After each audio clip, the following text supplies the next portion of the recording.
In Judaism, death touches on one of the most fundamental aspects of Jewish thought, that we're not just bodies, we're not just living in a physical world, we live in a spiritual world as well. Our Jewish traditions and laws reflect the journey that the soul takes after death as it separates from the body. The members of the family are required to focus entirely on ensuring that the burial of their loved one takes place as quickly as possible.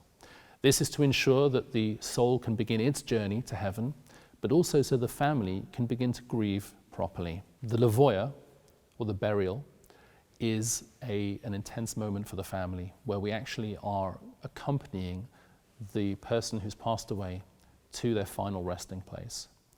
And the mitzvah, the commandment, is actually to accompany the coffin on its journey to the graveside. And when the coffin is placed into the grave, to then be the first to put earth into the grave. This gives the family and the loved ones an opportunity for closure. During the coronavirus, it's been incredibly difficult to arrange funerals quickly. Unfortunately, many family members were not able to be at the funeral itself, and that's added a lot of pain to the experience of grief that people have had. After the burial, we begin the Shiva period.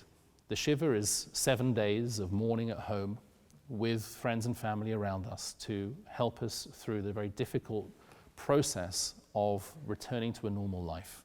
It's so important to feel that you have that warm, nurturing, comforting experience of people, friends and family coming into your home, providing for you, giving you food, giving you comfort, and talking about the person who's passed away.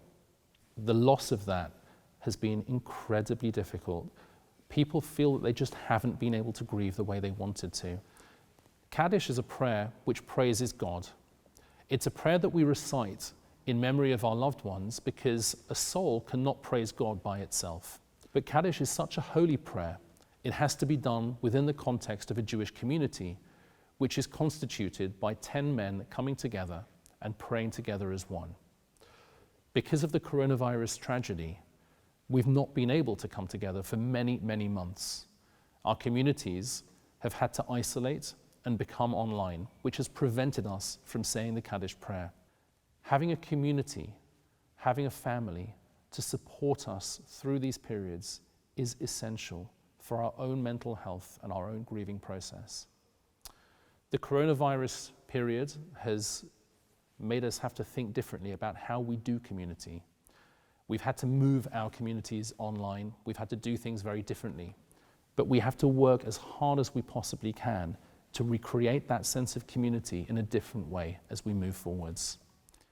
And I hope that the lessons that we've learned from this period stay with us.